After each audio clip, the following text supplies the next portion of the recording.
Community. It's a word we hear so often. But how often do we stop to think about its power? The power of people coming together, not just physically, but spiritually.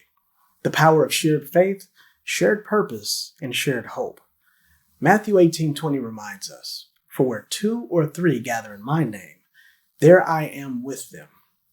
It's a promise, a profound truth, that when we come together in His name, something extraordinary happens. His presence transforms us, our relationships, and the world around us. Now, I'll be honest, this podcast wasn't born from a grand plan. It was born from a simple idea. What if we created a space where faith and fellowship could thrive? A space where hard conversations could happen, but always with grace. A space where we could gather, not just as listeners and hosts, but as a community. That's what the Power of F4R Podcast is all about. Now, more than ever, we need connection. Real connection. The kind that doesn't just fill the silence, but fills the soul. And this podcast is our way of gathering. Each week, we'll come together to dive into biblical truths, tackle tough questions, and explore how faith intersects with our everyday lives. We'll laugh, we'll reflect, and I hope we'll grow together. This first episode, Be F4R Community, is more than a topic. It's a foundation. It's a reminder that God doesn't just show up in the big moments or the crowded rooms. He shows up in the quiet gatherings, the small groups, the spaces where 2 or 3 are united in His name. And if you're listening right now, you're part of that community. You're part of this gathering. So whether you're sitting in traffic, doing dishes, or just looking for a moment of inspiration, know this: you're not alone. You're part of something bigger. And we're so glad you're here. Welcome to the Power of F4R Podcast. Let's gather, let's grow, and let's see what God can do when we come together.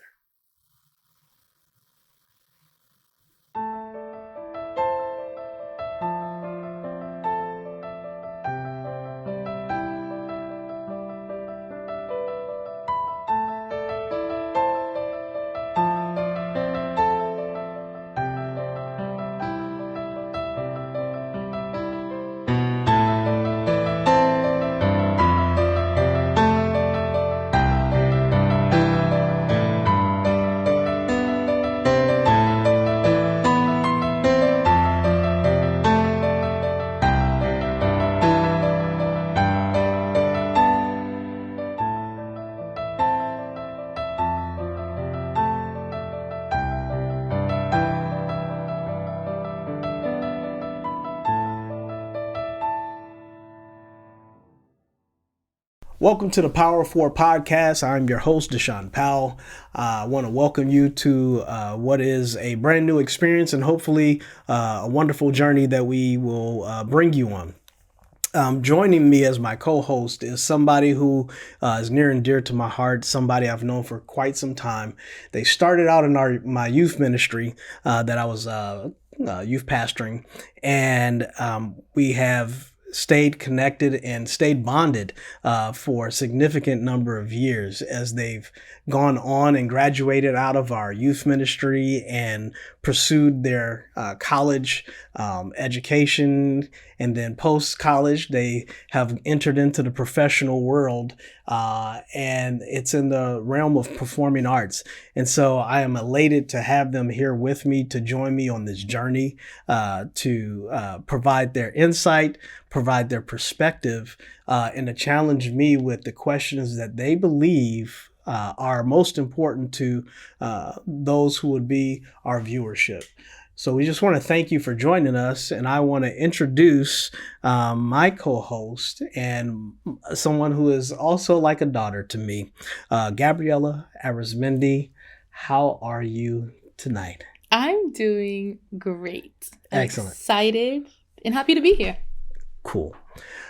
We're certainly happy to have you. Mm-hmm. We don't know what this is going to become, but we do find it needful to do. And I appreciate you joining me on this journey because you represent a segment of the population, if you will, that I believe needs to hear something different maybe than what they've been hearing.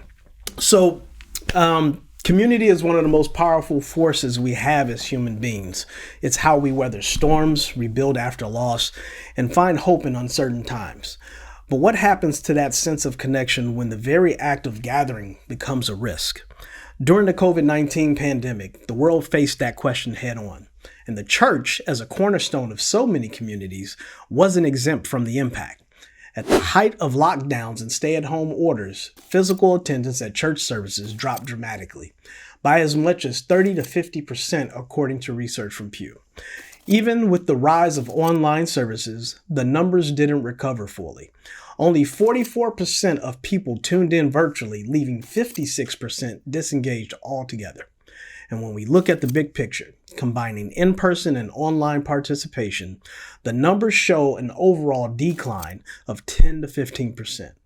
It raises a critical question. How did the pandemic affect not just church attendance, but the way we think about community itself? So to kind of get started in this conversation, I really want to harp on a number of things. One, I want to talk about community, what we think it is. I do want to kind of get to the root of what may be the root cause of the withdrawal, if you will, for such a significant amount of the population, church-going population. But I want to make it relevant to all groups across, the span of ages. And so there are many contributing factors that we could probably point out as far as why people, go to church and then leave church. I think the significance of this particular topic has to do with the dramatic drop after a major cataclysmic event, right? Mm-hmm. One of the things that comes to mind is, one, the lack of relationships that exist probably in a church. And I mean genuine relationships that allow people to feel apart. So I think that's one major piece. I think the other piece is that a lot of our warts get exposed. Mm-hmm. And I think they got exposed. I think the pandemic exposed a lot of things that probably were there, but you don't have the time to pay attention to it as much. And so when you got time to think on and pay attention, when life basically stops and everything slows down and now you can evaluate everything, I think all of the flaws, I mean, there's good, but there's still all of the flaws that you're probably wrestling with in your mind. And, there was a lot of death during the pandemic. Yeah. And as a result of death is something that always makes people think. Mm-hmm. It's like, it sobers people up. Yeah. Whatever they were drunk on, the pandemic probably made a lot of people think about who they were communing with and who they were united to. Because they probably reevaluated and made a determination, if you will, that I'm not so sure I want to be united to certain people. I'm not so sure I want to commune with certain people. And I was going to say vice versa, but I'll also say that it probably highlighted, that's a better way to put it, it probably highlighted who was truly united to them, right? Because if you're sitting at home and nobody reaches out to you, who are truly your friends? Who are your confidants, right? Who are the people that are your peers that are supposed to, that you may call friends, the people that you may look up to. And if you're the only one checking on folks, that might rub you the wrong way. So, I mean, I don't know what segment of the population was impacted that way, but having been in leadership and having been behind the scenes and also having been just a pupil in the church, I think that matters more than anything, because if you didn't have genuine relationships and if you didn't feel like you were genuinely cared for and loved, I think that would be a quick recipe for you to move on. Kind of talk about where you are today, and what your pockets of communities kind of look like today. Yeah. So, touching base off of what you said, many of my communities are ones that don't really interact with each other.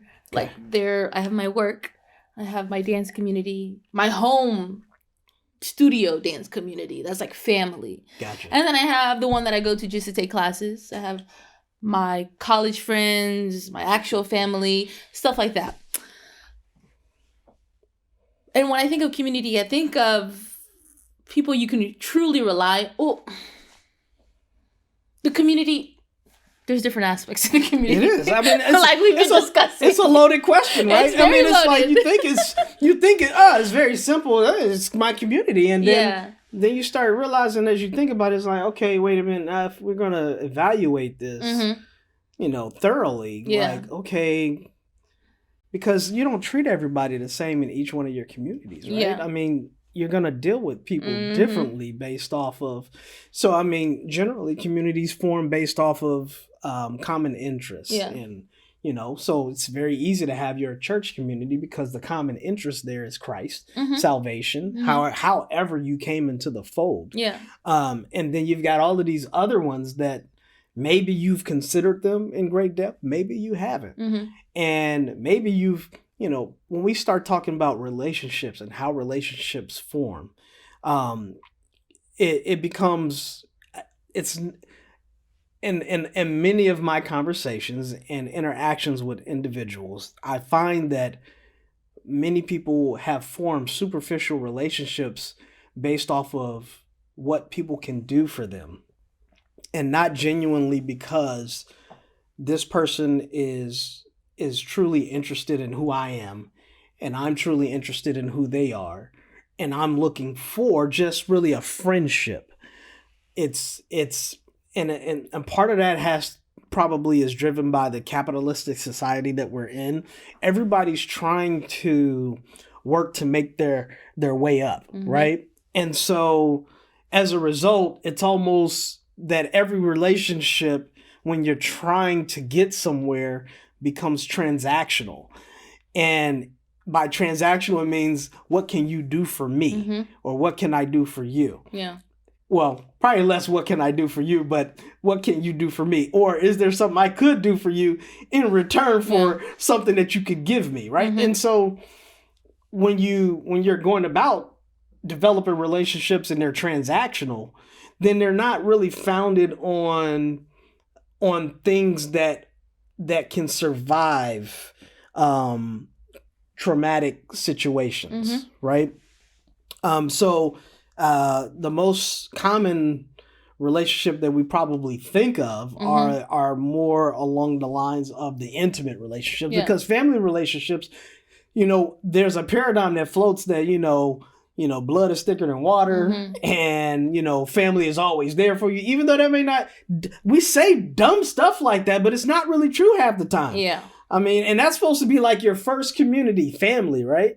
Is that, if I got nothing else, I got family, but I'm sure there's plenty of viewers that are listening to this who can point out all the people that are supposed to be a part of their primary structure for family, and they can count on their hands how much they've actually interacted with them. Yeah. We're talking aunts, uncles, we're talking cousins. If you're blessed to have, an involved family, meaning that you've got this awesome support system around you, right? Then that's awesome. But there are so many people who don't have it. As a matter of fact, their church family is the family that they got. Yeah. Right? And so when you realize you realize that the family that you got is somewhat dysfunctional, and you don't have to necessarily stay married to that family because they're not blood. Yeah. In hearing your thoughts, it got me to thinking the different like tiers when it comes to community. Okay, that's good. So when I say family, I don't mean blood. I essentially means like someone I can truly rely on. I call on them, they call on me, and like we're there. Right. And then we have friend, and then associate, and then what's the last one? What? Colleague, or everybody else. Yeah, everybody else. Okay. So when it comes to like the family tier, it's small. It's very small because I have become selective, especially since coming into my career and since the pandemic, and seeing how relationships have dispersed or So yeah, it's few, but I'm happy with the few, and I'm willing to open my arms for more, but very selective. Can you talk about the difference in the dynamic of how your high school communities were versus maybe your college community? Yeah. When I think about high school, I think about like the lunchroom scene. If you think about that. Okay. How I never, like for me personally, I never wanted to be by myself. Like I got my lunch. Okay. And then I just clinged on to the friends that I made in class. We were the same class together, or the ones that I kind of know of. And so then you just never wanted to be seen alone. So you just kind of, even though those relationships may not be the most genuine. Right. You just, yeah. So you found a common interest. Yeah. Something so small. And then you clinged. Yeah. To those relationships because, hey, well, at least we got a common interest. Yeah. And so you said the lunchroom. That's an interesting thing to kind of key in on. And you said you didn't want to be alone. Okay, kind of give me the extent of that. Yeah. Because I think you're touching on something that I'll be able to really go into as far as a comparison and contrast. So lunchroom experience, you don't want to be alone. Break that down for me. Give me the emotional aspect of walking into the lunchroom and what it did for you. I love that. You just did the acting is coming out. Okay, yeah. So when I do, you said emotions, so I'm like, I'm getting into my emotions. Feels. No, okay, so when I say I don't want to be alone, at least to me in my eyes, and I'm sure there was many others back then too, but like seeing alone, seeming that was like weird. So like sitting by yourself. Which I find very peaceful now. But back it was then, weird. I felt like all eyes were on me, even though they weren't. But yeah, so then I just cling to friends who I am not as, I just keep up with social media now. But back then we were tight. So you were tight. Well, I thought you thought you were tight. I thought so. Okay. And that was even before the pandemic. Yeah. But no, yeah. Yeah, so that was high school. Hopefully that elaborated a little bit more the feeling of alone. I mean, I think it's interesting. All right, so let's dissect it. Okay. And I'm gonna go somewhere with this because my main thing in thinking about this has to do with the strength of relationships and I want to preface what I'm about to say so that it doesn't seem to drag on, but I want to preface it by saying that if we don't have strong relationships, it really makes it hard to get through challenging times. And if we don't have strong relationships, it's really hard to keep us engaged in whatever it is that we're doing. It's the relationships, not necessarily the organization of things. It's the relationships within the organization of things that keeps us, invested. And I think that's a term that I should probably use, because otherwise we don't really have incentive, right? Like an investment means that I get something. There's a return on, in this particular case, the time and effort and energy that's invested into something, right? Yeah. So, but the relationships will sometimes, when you don't want to invest, will draw you into still participating. And so in church, if you got really strong relationships, when you don't feel like going to praise and worship practice or usher meetings or, board, whatever it may be, that No, because I already know sister so-and-so is going to give me a call and she going to be like, where you at? I need you here because you're a support for me. I'm a support for you. And those are the things that keep you going because you're in the fight with somebody else. Contrast that with, more superficial relationships, right? So you make mention of high school relationships that were formed based off of things that were common, and then you give the lunchroom experience. I don't want to sit alone because sitting alone is weird. And then the people who are sitting alone is like, see, I knew you thought I was weird. No. Right? No. You're one of those people. No. But I mean, you're giving an honest thought, right? You're saying that when I go into the lunchroom, it's awkward, right? I mean, how many times have we seen in the movie the kid who's going into the lunchroom and doesn't know where they're going to sit, and they're trying to figure out where they can sit. Yeah. And then you got the kids who are too popular who don't want to let you sit at the lunchroom. I mean, this lunchroom thing has been it's just funny that you bring it up because how many movies can we recall that this is the scene? I'm coming in, or I'm the new kid, and I don't know where I'm going to sit, and where you sit makes all the difference, right? The popular table, the unpopular table, the weird table, the geek table, the nerd table. I mean, that was me. That was me. Gonna call it out. That was me. Because I joined this new district in 8th grade. And so I was the new girl. And so I had an exact experience. I was like... And see, that dynamic, now it's the other part is kind of your perception of it, right? Yeah. You already had embedded in your mind this perception that if I'm sitting alone, I'm the weird kid. Mm-hmm. Let me find somebody to cling to, right? Mm-hmm. And it doesn't matter if you really like them or not. Yeah. Yeah. I'm just not trying to... I don't care how much I don't like them. Yeah. It does not supersede me not liking being the one kid sitting alone, being identified as the weird kid. Mm-hmm. But that's a paradigm of perception that has been pushed on you, that you've been conditioned to think that way, right? Mm-hmm. You say now, you're like, I can sit by myself, right? Mm-hmm. Like, because when you're older, that means peace, right? But when you're younger and you're learning and it means everything to be a part. Yeah. I'm gonna really harp on this. It means everything to feel like you're a part of something when you're young. Mm-hmm. Because it's the only thing that you can identify with that says there's some purpose, some point of you being. Yeah. And when you don't feel like you're a part, when you don't feel like it's almost like you feel purposeless. Mm-hmm. You feel like, what's the point? Yeah. Right? Mm-hmm. Nobody likes being alienated and nobody likes being rejected. Yeah. And as a result, we'll do some things that compromise maybe integrity and values and all, because who cares about any of that? Mm-hmm. I just don't want to be seen as the weird kid. Mm-hmm. Mm-hmm. Right? And oddly enough, you mentioned that. Mm-hmm.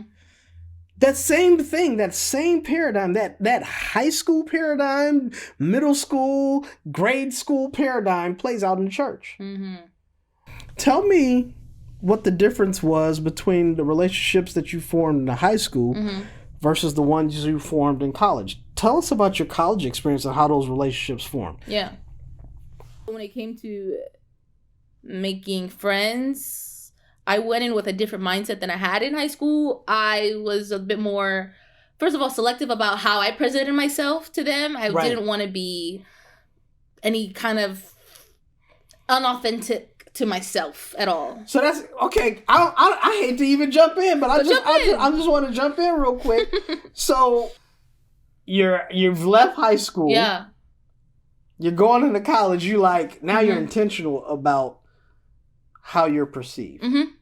You were worried about how you're perceived in high school, but now you're intentional about how you'll be perceived. Mm-hmm. What changed about what changed about you as far as what you projected in college that maybe you didn't necessarily project in high school that would have altered the narrative? Yeah, I think one thing that's off the top of my head that I can think of like super strong is I just learned to be quiet a lot more. In high school, I feel like I just talk and not even think about what I was saying. Okay. But then when I went to college, I was like, because there was someone in high school who I watched do that, and I saw how people cling to her. Not that I wanted people to cling to me, but she didn't have to say very much in order. And maybe she wasn't shy. I know her today. She's not shy. But she's not gonna say who you are. I did the same thing when I went to college, and I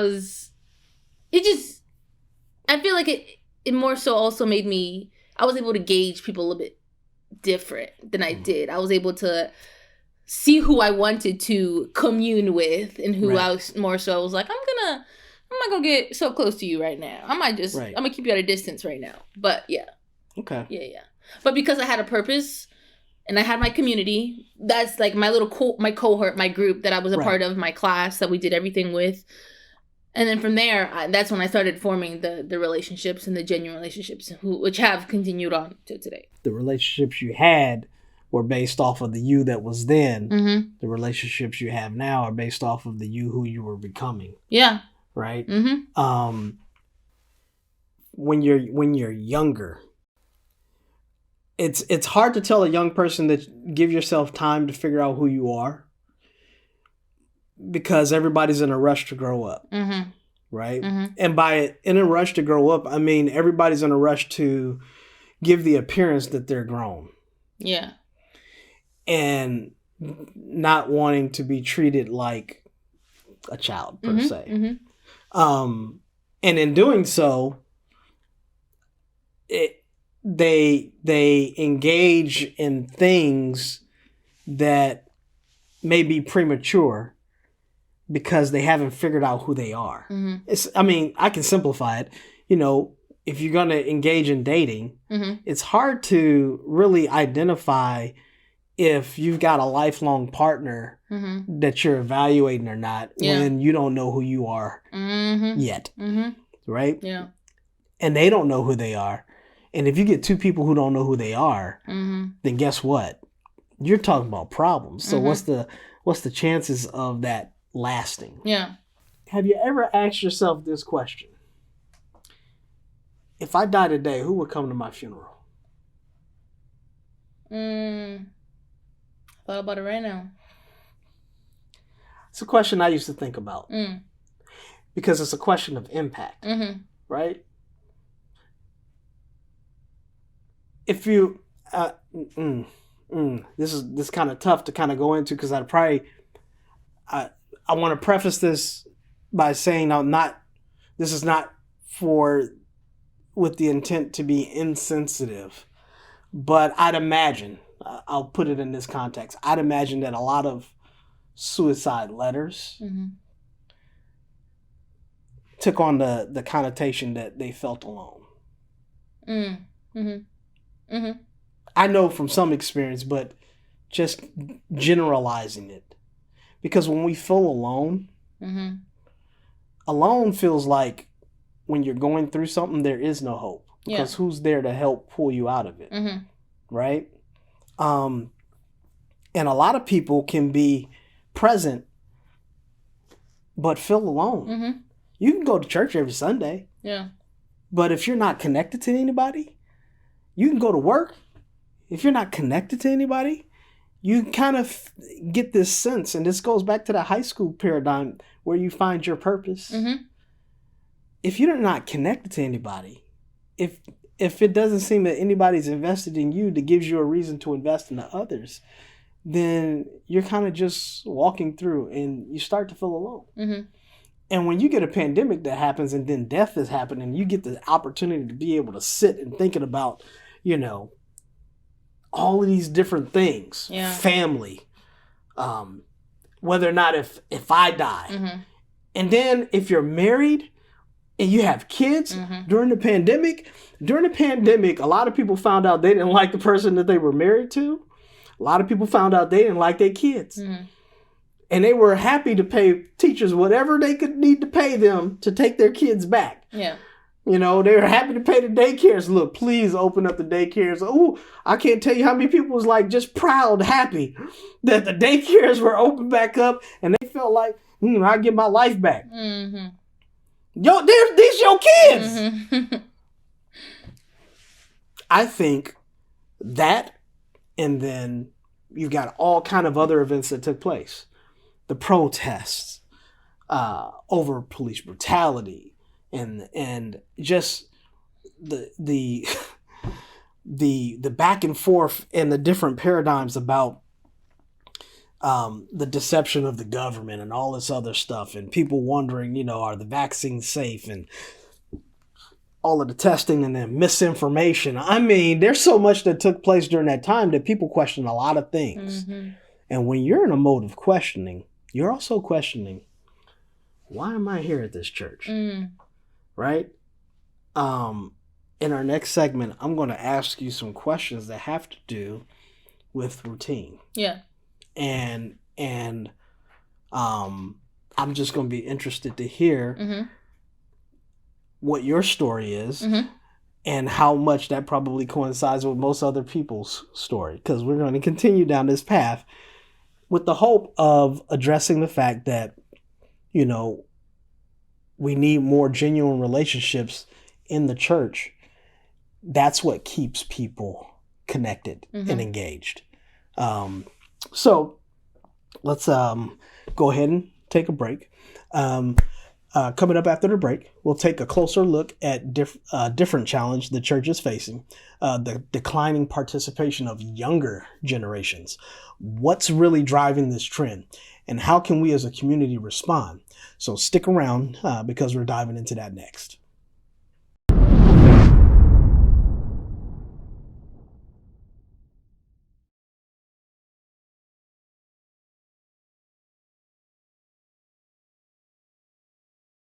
Welcome back. As we've just seen, community is vital for resilience and connection. But what happens when the next generation begins to disengage from the very spaces designed to foster those connections? A Lifeway survey revealed that 7 out of 10 young adults, those aged 18 to 22, who regularly attended church in high school, stopped attending regularly as they transitioned into adulthood. Some cited logistical challenges like moving away for college or starting new jobs. Others pointed to deeper issues, feelings of judgment, hypocrisy among members, or a lack of acceptance, especially for those who grew up in the church. When we think about when you went away, and you went to college, now give me a sense of year one, because the essence of the question has to do why are younger adults, teenagers who became adults, why are they withdrawing after they go into adulthood? Right? Now, I know you're a little bit different, but I think the same thing applies. So talk to me about your college experience. If you pursued a church when you went, and talk about where you went, because where you went, I think is significant too. Yeah. But talk about what that experience was trying to find a new church home now that you are grown and graduated and moved see, not grown. On my own. No, see, that's the paradigm you have now. That probably wasn't the paradigm you had then. You're right, it wasn't. The paradigm you had then. Right. I'm grown You're now. Right. You're okay, right. So talk about that experience.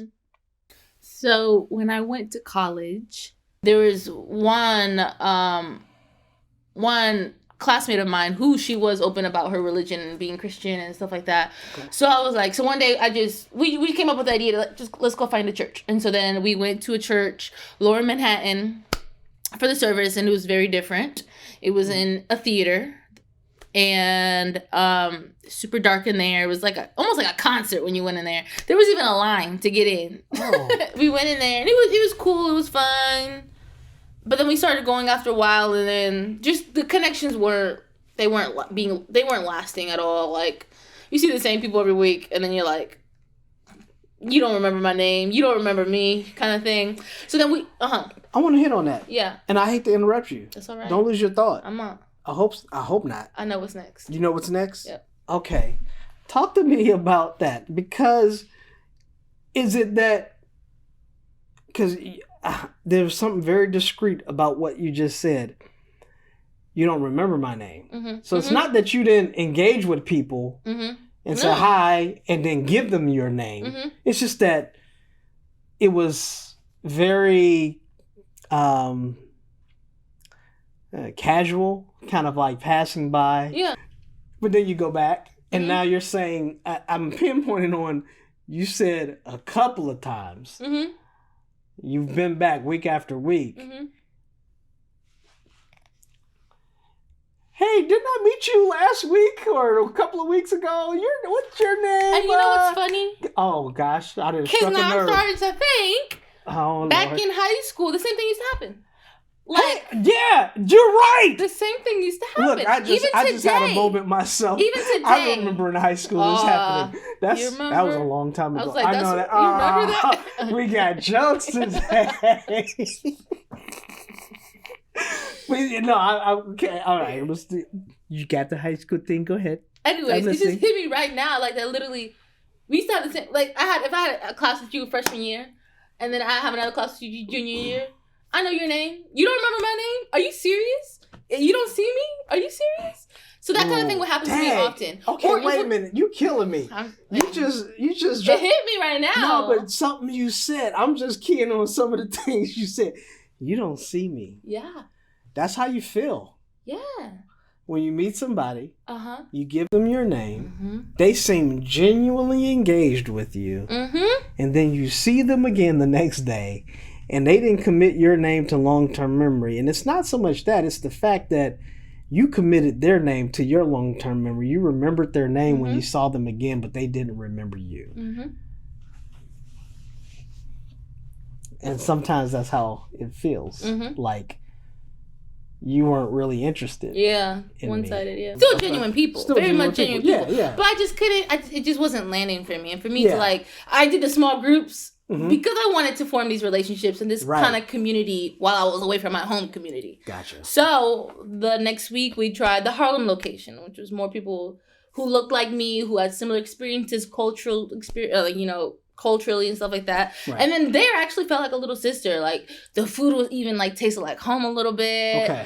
And it was good. It was good vibes. For her, it was a little different. We had different experiences at each of these small groups. Right. But yeah, and it felt good. And then when it came time to leave, though, it was like midnight. We were leaving.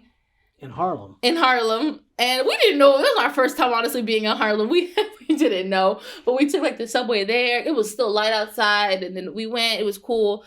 And then when it was time to leave, it's like, okay, bye, everybody. And we were at the bus station at midnight trying to get back to our dorms as alone, 2 19-year-old girls, not knowing this neighborhood that we're in. And so that's the kind of part that threw me off, that I was like, it just didn't sit well with me, because it would have been more, I would have appreciated more if someone had been like, oh, let me walk you to the bus station, or let me walk you. And not merely because it's Harlem, but because it's midnight. Yeah. And you're 2 19-year-olds. Yeah. But.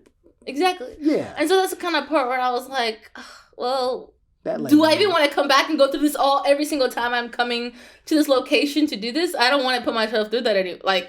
So I'm like, I don't think I'm going to go. It's just easier for me not to show up than to keep going. And then I'll figure it out. But do I want to risk it every single time? You know what I'm saying? So. Yeah. Yeah. That's interesting. Yeah. And to your point, one of the things that I'm hearing has to do with, okay, look, it's not for a lack of trying to find a church home. It's that, hey, when I went to point A, I didn't really feel connected. One of the oversights is that all small groups aren't a good fit for everybody. Yeah. And all small groups aren't a convenience for a lot of people. And we're not intentional enough about our young people. Because what I heard from that situation, your Harlem situation, is that what can give the appearance of they didn't care about you because they didn't consider 19-year-olds, midnight, Harlem. You grown, but you ain't grown. You're 19-year-olds, okay? They didn't have a consideration for if people showed up making sure that they had a plan or something to communicate to them about safety to get home. So it was short-sighted because you're coming under the protection of that small group. But it's common because these small groups are not usually governed in such a manner that all of the finer details are covered. I mean, in many respects, small groups are started up by individuals who volunteered in the church to do a small group at their home. Yeah. And that doesn't mean that they have the greatest organizational skills. It doesn't mean that they have the best preparatory planning. It just means that somebody took up the banner to say, I will host. Right? And unfortunately, what happens in the midst of that is then when it's your first interaction, it's those little nuanceical situations that become like not only an inconvenience, but a turnoff.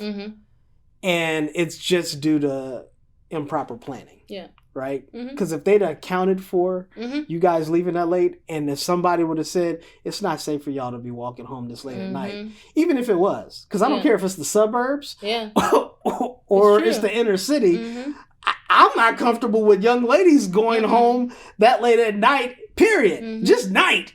I mean, that presents, in my mind, all kind of things. So if somebody would have said, oh gosh, how'd y'all get here? Y'all drove? Yeah. No, you didn't drive? Oh, hey, such, I know it's late, but can you, I'm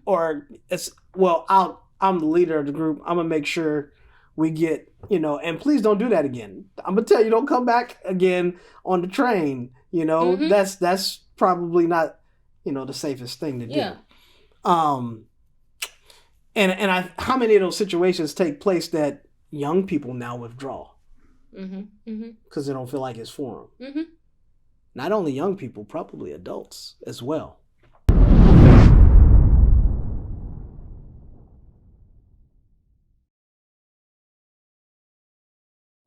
Welcome back. In our previous segment, we discussed the challenges of retaining younger generations in the church. Now we'll turn our attention to a topic that impacts all generations, the intersection of faith and politics. A statement from Scott McConnell of Lifeway Research revealed that 25% of young adults who have dropped out of the church did so because they disagreed with their church's stance on political and social issues. And according to Barna Research, the same percentage, 25% of individuals aged 13 and older, are uninterested in learning about politics from a pastor or priest. This raises critical questions about the role of pastors in navigating these complex and often divisive topics. I am of the mindset that when we become believers in the faith and we accept the Lord Jesus Christ as our personal Lord and Savior, and we acknowledge that He died for our sins, and we acknowledge that in His death He was resurrected, and that He sits at the right-hand side of the Father, and that we are engrafted as children of God into the kingdom that is ruled by God from heaven. And as a part of that kingdom, we have citizenship in a place that we're not currently in.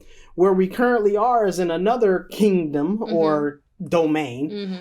And we're here temporarily. And we're called to be ambassadors while we're here.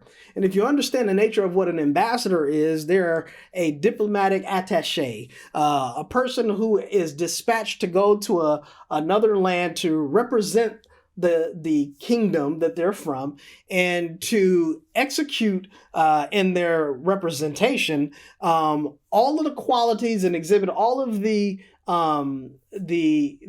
characteristics of the kingdom from which they came, and to not in any way, shape, or form be an offense, if you will, to the kingdom that they're in, because of the fact that it taints the name of the kingdom that they came from.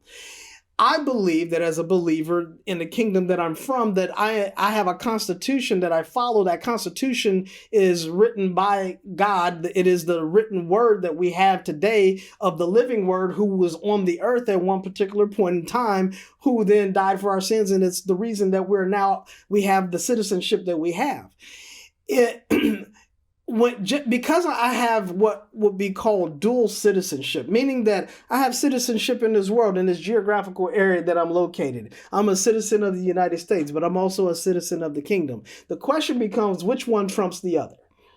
Which ones does my loyalty officially lie in? And so for me as a believer, because I know that this is just a temporal place, that this is only for a point in time, and at some point I have to go back to the place that I'm actually called to be in for eternity, then I cannot allow this particular kingdom that I'm in overrule the kingdom that I'm technically from, the one that I've pledged my allegiance to.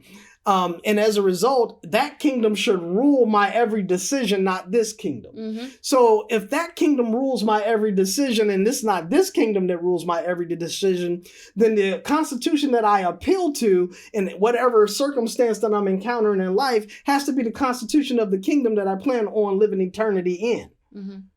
If that is truly my paradigm and my thinking, then I can't engage in the worldly system that is designed to lie about the various different particular things that, they may be arguing on, the various different issues. I do believe that based on the constitution of the kingdom from where I'm from, that I can speak to every issue that exists within the domain that I'm currently in. So I don't believe that I have to step outside of the Constitution for the kingdom that I'm from in order to speak to the issues of the place where I'm at.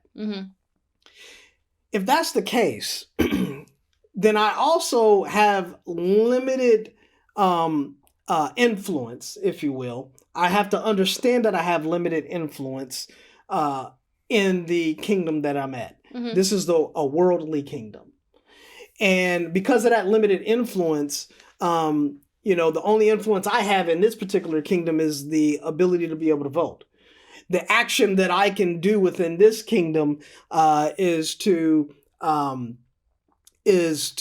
support, various causes, to vote according to issues. But what I understand about this kingdom is that for every issue that I might vote on, I might be allowing something else that I have a disagreement with slip in as a result, because this is a kingdom of compromise. Yeah. Because this is a kingdom of compromise, no position that I ever take is truly the position that I speak of, because every position that I take is laced with things that I don't necessarily agree with. So I have to take that in consideration when I'm, taking a stance or backing any particular candidate or politician, because the reality of it is they represent more than one line of thinking, no matter what position that they're in.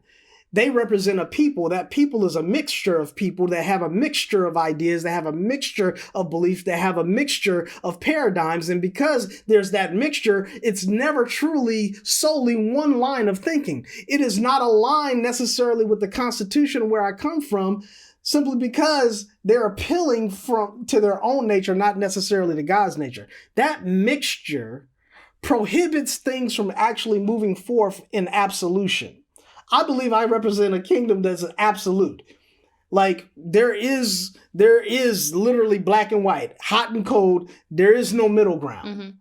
But in this kingdom, there's always gray. In this kingdom, there's always a middle part. There's always a compromise that's being made.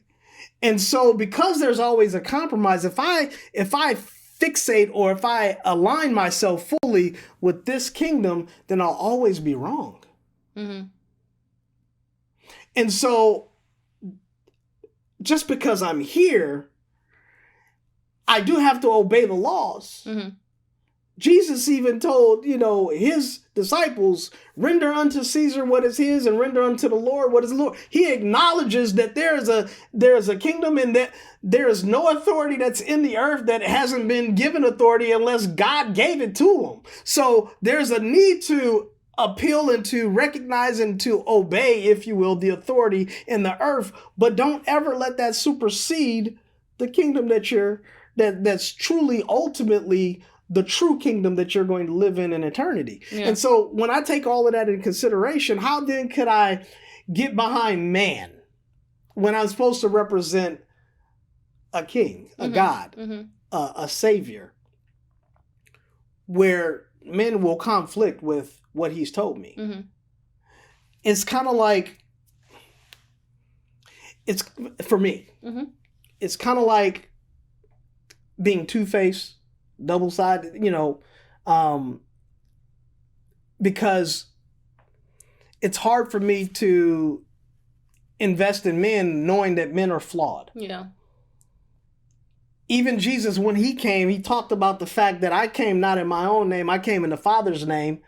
And then you have others who came in their own name, and you'd rather go follow behind these people who came in their own name as opposed to me, who I came in my Father's name, and my Father attested to about me because of the Holy Spirit. And you saw what the results were, but you'd rather cling to these other dudes. It teaches us a lesson. And look, you start clinging to man, guess what? They're going to take you down a path that you probably don't want to go. Yeah. And so that introduces like some complexity. And I know saying all of that says a whole lot that probably means nothing to a lot of folks who are viewing, but I want to make sure that, let me tie that in a bow and just say that this kingdom is temporal that we're in. And while we may be citizens of it, remember that you got dual citizenship, and your citizenship, if you're a believer, is that you have a higher constitution and a higher rule of law than the law that exists in the land. This land and its laws will allow you, there's nothing wrong with you lying in this land.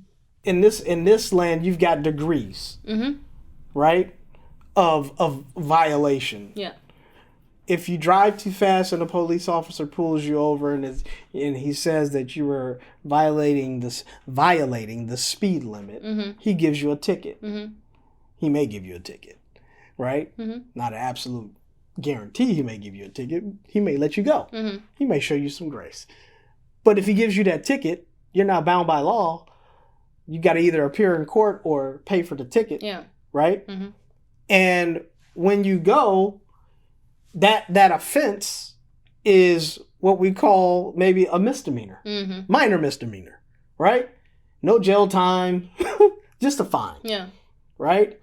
Then they got major misdemeanor, then they got like felony, and then felony 1, 2, so they got all of these different ranges, levels or tiers to your violations, where God is a little bit more absolute. Sin. Guilty. Yeah. So there's just no. So if you appeal to man's laws, there will always be degrees. Man, I hope we latch on to this. There will always be degrees, meaning that there will always be exceptions. Meaning that you will always have a way in your mind to rationalize and logicalize that you're right about something. Because nothing is really absolute in man's laws. And if that is the rationale that man operates out of, how then can you support man knowing that they're flawed out the gate? So the only one you can truly appeal to, whose nature you know is not flawed, is the one who you have said, I have believed in you, I have received you, and I receive the salvation that you offer me. It's the only one that I see as ruling over me is Christ. And every other man has rule over the land, and I abide and I appeal to the laws of the land to ensure that I'm not in violation. Yeah. But that's to the authority that is established in the land. It's not to a man. Yeah. Even though a man may hold the position, my appeal is to the laws of the land. Now, here's the challenge, is at what point do you stop appealing to those laws when they violate the laws of the kingdom that you're from? And the people that you're promoting have signed off on those laws. Because a lot of people are struggling where their rights, their rights as citizens within this country are being violated by the very people that they put in office. And that's where you put your trust. That's where you put your hope. And historically, that has always shown itself to let you down. So who are you going to appeal to? I can't live my life, and I shouldn't ask other people. I shouldn't promote to other people to live their lives or to make their decisions based off of putting somebody in office, based off of the politics that get played. My focus should always be to send you to the source of truth. That should be your only appeal in all circumstances, in all situations. Because if I do anything other than that, I'm preaching not the kingdom of God. I'm preaching the kingdom of this world. And as a believer, as a leader, that's not what I was called to do. Thank you for joining us for our very first episode of the Power of F4R Podcast. We hope you have enjoyed this journey as much as we have, and that you felt inspired, challenged, and encouraged to be a part of something greater. Each week, we'll dive into fresh topics, share meaningful stories, and engage in conversations that we hope will bring value to your life. But for this episode, we'd love to hear from you. What resonated with you? What we could do differently? Your feedback is vital as we shape this podcast to better serve you, our audience. So, share your thoughts in the comment section. And if you enjoyed our content, like and subscribe to our channel for more. And as always, don't forget to share our podcast with friends and family who you think will enjoy our content also. We're incredibly grateful for your time and support, and we can't wait to see you next week for episode 2, Blindsight. Until then, take care, God bless, and remember to be for community.